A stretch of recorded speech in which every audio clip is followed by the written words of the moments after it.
there. I'm Chris Rachel Oslin, your kitchen overlord. We're back reviewing more exciting holiday bakeware for you if you want to nerd up your kitchen. And today, we're still living in a silicone wonderland. We are, because I love silicone, however you want to say it. That explains so much about the people you date. Bakeware, okay? Oh.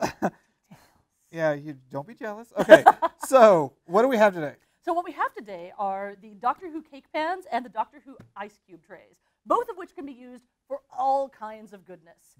Mm-hmm. So with the cake pans, we have the original packaging here. Let me show you what they look like when it comes fresh out after having just been baked. And as you can see, we've got that. Blue. Well, I used a blue velvet cake mix. And then you can open it up quite easily, and there we are. That's what you get. It's not the world's most definition on it, but it's still not too bad. Like if you're going to make brownies or something? The brownies did not come out at all. That's why I've got the cake in there for it. Really? Yeah. Now here's the cool part. Even though it's got a whole lot of lumps and bumps, and you know, the air bubbles that you would get with the cake. It's a miracle. You can put them together and get one three-dimensional TARDIS. As you can see. That's one of the things I love about the silicone bakeware is, you know, you get more of the whole model things like the skulls for Halloween, and you did the D20 earlier. Oh, yeah. I think that's really fun because I love the ability to make a 3D cake. But what I don't like is I have no idea how to clean this stuff. Oh, this stuff is really easy to clean. Honest to goodness, you make it sound easy, but I have tried to clean it with soap and water and put it. I've done everything. Soap, water, and a sponge that just has a little bit of texture to it. Do you have any of those? I don't think we have a sponge with lots of texture, and I found it really hard to get into the nooks and crannies. Let it soak overnight if you're having problems with that. But the other thing to keep in mind is you can poke it all the way out like that.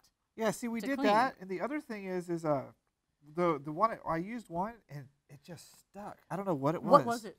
It was a cake. Thank you. Do you know what the shape was? It was round. Okay. So the thing is, these have gotten so much better over time. You saw, like, I baked this last night. You saw me just peel it out right there on camera. Yeah. And you saw how easily that came out.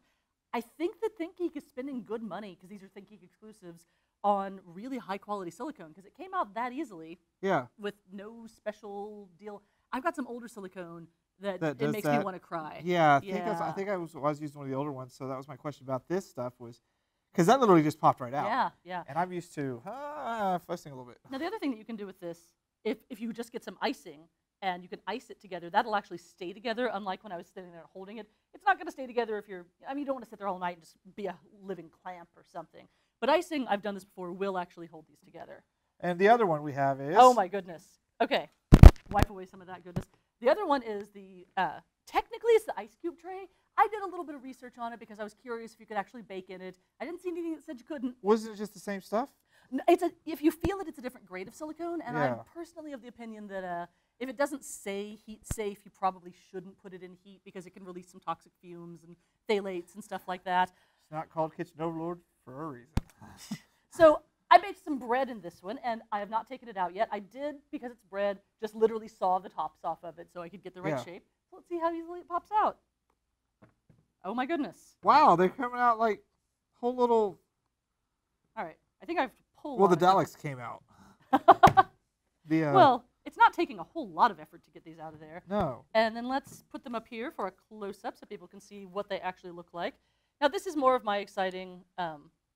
wow, they do look like they're about to take over, don't they? This is more of my exciting purple potato bread because we live in Austin and we were able to get some purple potatoes, and there we have them. They smell really good. It does.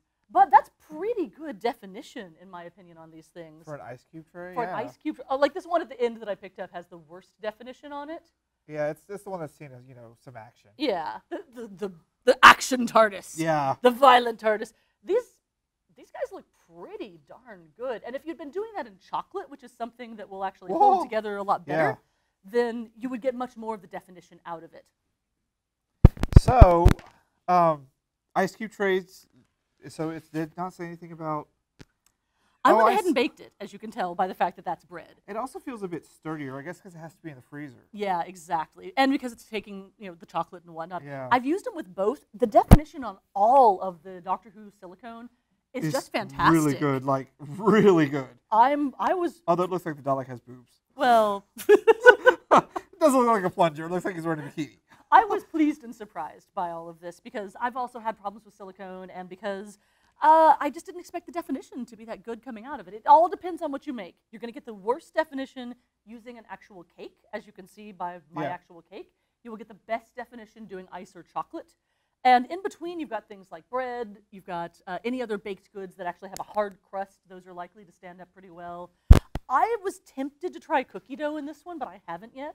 I think if you could do a shallow cookie, you could get a really large, like you don't want to fill it all the way to the top because it'll never bake in the middle.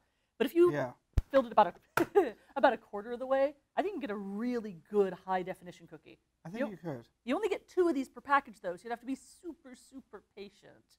Or you could just use the Doctor Who cookie cutters that we had in another episode. Yeah, I just use cookie cutters. They're a lot smaller, but this is still pretty darn cool. Well, these all look really good, so. I agree. I'm actually, very rare thing to happen here, I'm giving these an A+.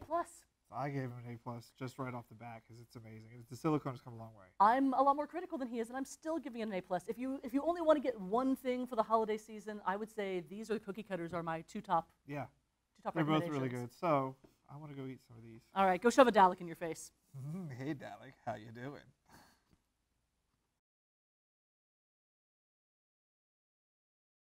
Hey there, I'm Chris Rachel Oseland, your kitchen overlord. We're still here in the basement of, God damn it! We're in the basement of God damn it, it's the greatest place ever!